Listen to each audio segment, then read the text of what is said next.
ಸಚಿವರು ಶಾಸಕರೆಲ್ಲ ಸಿಎಂ ಮೇಲೆ ಜಾತಿ ಗಣಿತ ತೆರೆಯಂತ ಒತ್ತಡವನ್ನು ತರಲಿಕ್ಕೆ ಹೋಗ್ತಿದ್ದಾರೆ ಸರ್.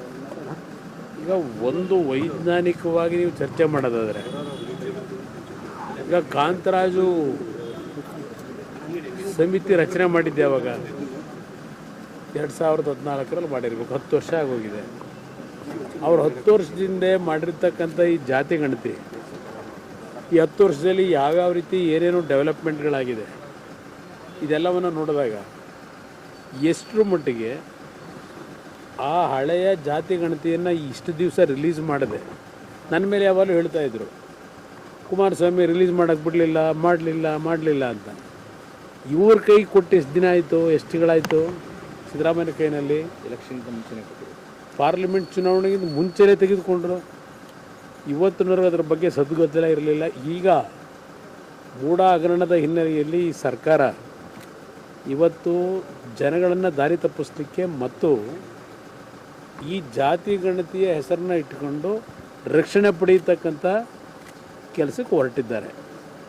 ಇದರಿಂದ ಯಾವುದೇ ರೀತಿಯಲ್ಲಿ ಸಮಾಜಕ್ಕೆ ಈ ಒಂದು ಜಾತಿ ಗಣತಿ ಏನು 10 ವರ್ಷದಿಂದ ಮಾಡಿರ್ತಕ್ಕಂಥದ್ದಿದೆ ಯಾವುದೇ ರೀತಿಯ ಅನುಕೂಲಗಳು ಯಾವುದೇ ಸಮಾಜಕ್ಕೂ ಆಗಲ್ಲ. ಸರ್, BK ಹರಿಪ್ರಸಾದ್ ಅವರು ಹೇಳಿದ್ದಾರೆ ಸರ್ಕಾರ ಹೋದರೆ ಹೋಗ್ಲಿ, ಅಧಿಕಾರ ಇಲ್ಲದೆ ಇದ್ರೆ ಹೋಗ್ಲಿ, ಇದನ್ನು ಜಾರಿ ಮಾಡಿ ಅಂತ ಹೇಳಿದ್ದಾರೆ. ಇದನ್ನು ಮಾಡಿ ಏನು ಮಾಡಿದೆ ಅಂದರೆ ಅದರ ಬದಲು ಓಪನ್ ಆಗಿ ಚುನಾವಣೆಗೆ ಹೋಗ್ಬಿಡಿ. ಇದೇ ಜಾತಿ ಗಣತಿನೇ ಇಟ್ಕೊಂಡು ಈ ಸಬ್ಜೆಕ್ಟ್ನೇ ಇಟ್ಕೊಂಡು ಡಿಸಾಲ್ವ್ ಮಾಡಿ ಚುನಾವಣೆಗೆ ಹೋಗಿ.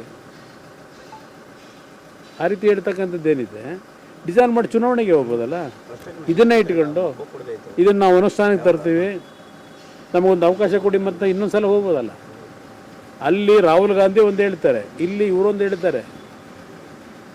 ಇವರಲ್ಲಿ ಮಾಡಿರ್ತಕ್ಕಂಥ ಹಲವಾರು ತಪ್ಪುಗಳೇನಿದೆಯಲ್ಲ ಆ ತಪ್ಪುಗಳನ್ನು ಮುಚ್ಕೊಳ್ಳಿಕ್ಕೆ ಮತ್ತು ರಾಜ್ಯದ ಅಭಿವೃದ್ಧಿ ಇಲ್ಲ, ಇದೆಲ್ಲವನ್ನು ಡೈವರ್ಟ್ ಮಾಡಲಿಕ್ಕೆ ಜನಗಳ ಇದರಿಂದ ನೆನಪಿನಿಂದ ಇದೆಲ್ಲ ಈ ಡ್ರಾಮಾಗಳು ಪ್ರಾರಂಭ ಮಾಡಿ ಮೂಢ ಕೇಸ್ನ ಮರೆಮಾಚೋದಕ್ಕೆ ಈಗ ಇದನ್ನು ತಂದಿದ್ದಾರೆ ಮುನ್ನೆಲೆ. ಅದಷ್ಟೇ, ಬೇರೆ ಇನ್ನೇನಿಲ್ಲ. ಇಷ್ಟು ದಿವಸ ಇಲ್ದಿದ್ದು ಈಗ ಯಾತಕ್ಕೆ ಮುನ್ನೆಲೆ ಥರ ಕೊಟ್ಟವ್ರೆ? ಸಿದ್ದರಾಮಯ್ಯ ನಡ್ಕೊಂಡಿದ್ದಾರೆ ಯಾರು? ನನ್ನ ಮೇಲೆ ಕಾಮೆಂಟ್ಸ್ ಮಾಡ್ತಾರೆ 18ರಲ್ಲಿ ನಾನು ಸ್ವೀಕಾರ ಮಾಡಿಲ್ಲ ಅಂತ. ಈಗ ಅವರು ಇದನ್ನು ಸ್ವೀಕಾರ ಮಾಡಿ ಎಷ್ಟು ತಿಂಗಳಾಗೋಯ್ತು, ಇನ್ನೂ ಯಾಕೆ ಇಟ್ಕೊಂಡು ಕೂತರು? ಇಷ್ಟು ದಿವಸ ಸದ್ದುಗದಲವೇ ಇರಲಿಲ್ಲ, ಈಗ ಯಾಕೆ ಅದನ್ನು ವಿಷರಹಿತ ಮಾಡ್ತಾಯಿದ್ದೀರಿ?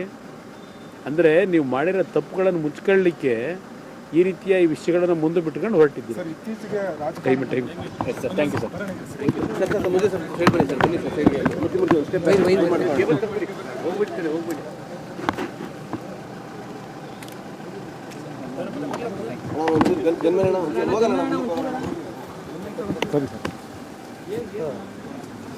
ಇದು ಟೈಮ್ 9 ನ್ಯೂಸ್, ನಮ್ಮ ನಡೆ ನ್ಯಾಯದ ಕಡೆ.